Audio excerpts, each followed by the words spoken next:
What's up guys, this is Rajmore here and today I'm with Iron Body Martial Arts. So, hello sir, how are you?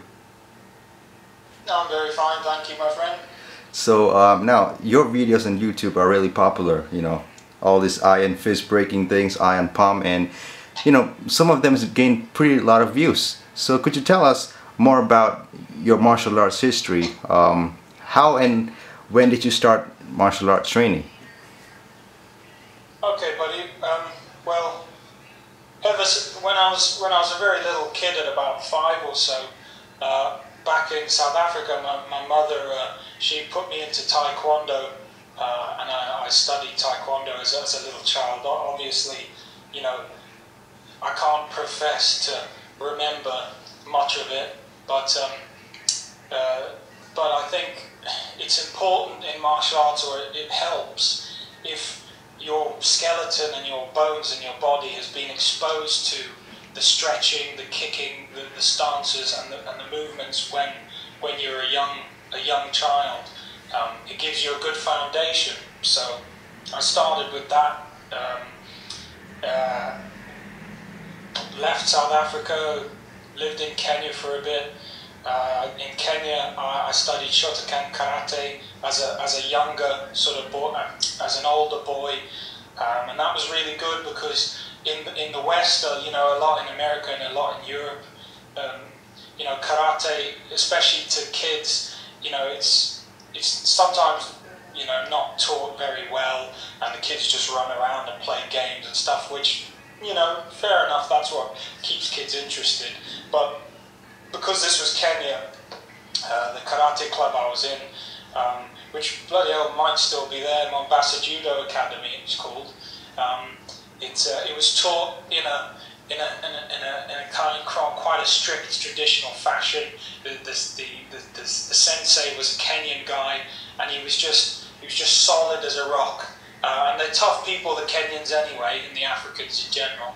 But that was my first kind of thing where I was like, I discovered the sort of glory of how cool it is and how conditioning, because, you know, the instructor, of course I was a child, but the instructor was just, he was just a solid guy, you know, he was, you know, he'd kick you and you'd fall over and you'd try and punch him and your wrist would just bend like this, and he'd kind of throw you to the floor, and he'd get you to do all your drills and your cutters and stuff, and if you didn't do them well, he'd just like come over and throw you to the floor. You know, it always seemed to be you were just getting thrown on the floor. I'll try and remember his name as I go along. God, you know what, Sensei? I should remember his name. Do you know what, my mum used to go to that same judo club, and my sister, so I'll be able to ask them what his name is, but my God, he's probably still teaching there. Anyway, after that, I moved to the UK, not to take too long talking here. That's it, everyone who hears how much crap I talk now will recognise it from my channel, because I just go on and on and on. But I'll carry on a little bit more to fully answer your question.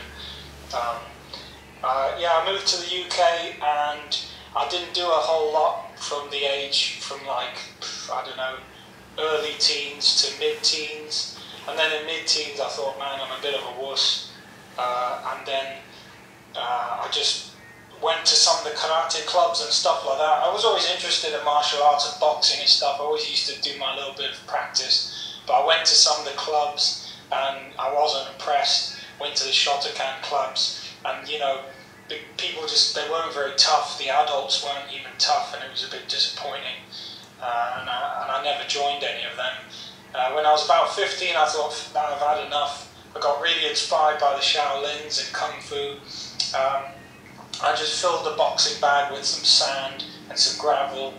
Took all the padding out and trained very badly for a good few years and months, because I was, you know, now looking back, you know, I would tell myself to train differently, but you know, I'd always have cuts, I would always have bruises and bleeding, and my knuckles were always blue, and you know, I had kung fu books, and I'd do all this, you know, the learning of the techniques, but yeah, I don't think I did it very well, but you know, because possibly I did things too hard and I tried to rush it too much. But yeah, I just did that and for some years, and then I joined ninjutsu into my late teens, and I bounced around some clubs that weren't very good, and then I found a very good instructor who's one of the best in the UK, teachers out of the Wirral, and I trained under him for sort of 4 or 5 years, and that's it really. That was my formal education in martial arts. Was that 5 years of sort of ninjutsu at a high level, or what I would call a high level. Yeah, and that's it, man. Really, into my 20s, I had to leave the country again. I used to go to the odd seminar here and there, martial arts seminars, knife fighting seminars to keep it up. Went to a knife fighting seminar in Appledorn, and I just always carried on doing my training, my martial arts training, and 72 secret arts of the Shaolin and conditioning. That's basically been my constant backbone of martial arts. Has been not so much a style, but a particular type of conditioning that stems from Kung Fu.